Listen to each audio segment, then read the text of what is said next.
I do think the prison-industrial complex could be abolished. I mean, even in whatever form it might mutate into, right? So, I mean, we could imagine, it's pretty easy to imagine. You just have to watch a few Tom Cruise movies, right, to imagine a prison-industrial complex with no prisons in it.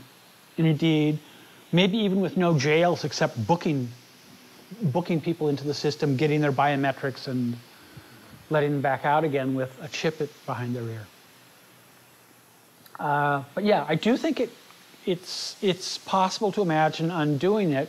It's hard for me to imagine undoing it in a capitalist society.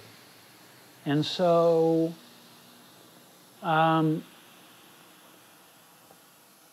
me, it's the fight against state repression and the fight for what we might call economic democracy and political democracy are inseparable. To me, are like different roads towards a similar goal. Right? I think that as long as we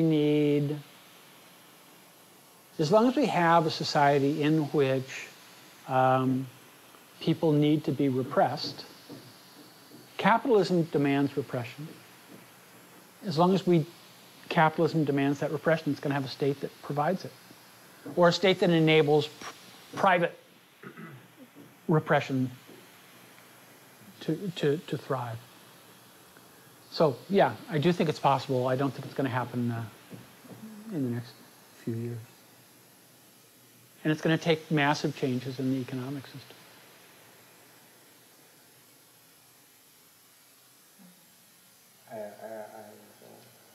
Maybe it's a similar question that you just asked, but just on pure definition of terms, how do you define abolition?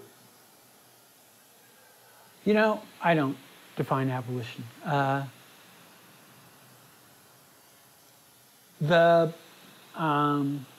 The people that I've learned the most, I think, about abolition define it as a process moving towards building a society which is based in a set of relationships that are not oppressive and not repressive. So it involves both clearing the ground of current repressive crap and experimenting with alternatives to that stuff. And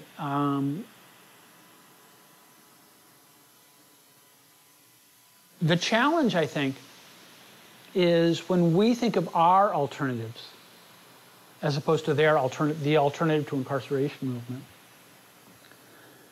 that I think the challenge, again, and this is something that I've learned from people mostly in and around critical resistance, is to think more deeply than you already are. No matter how deeply you're imagining you've thought through the system, you need to go a little deeper and think about,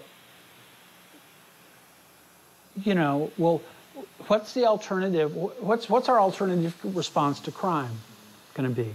To me, alternative response to crime is not deep enough. Because if we define something as crime, I'm going to define the response to it as the police. Whereas if we define it as harm, then the response might be healing or whatever. I mean, I'm not necessarily tied to a healing model, but so I think the challenge for me, and again, I feel like this is something that my friends in critical resistance, my comrades in critical resistance, more importantly, have constantly pushed me to do, is think more deeply about what that post-PIC world, what the abolitionist world might look like. And I've also very much appreciated something I learned from Andy Smith, which is we don't have the answers. We're going to experiment with them. We're going to fail with some of them. Those failures don't delegitimize. We can't let the failures delegitimize the project, right? We have a goal. We need to work towards it. And we can't put ourselves in a situation in which we decide, you've got the answer, we need to do everything you say. We need to try things out and see what works and work them out in practice, I think. And again, be willing to fail and continue doing the work.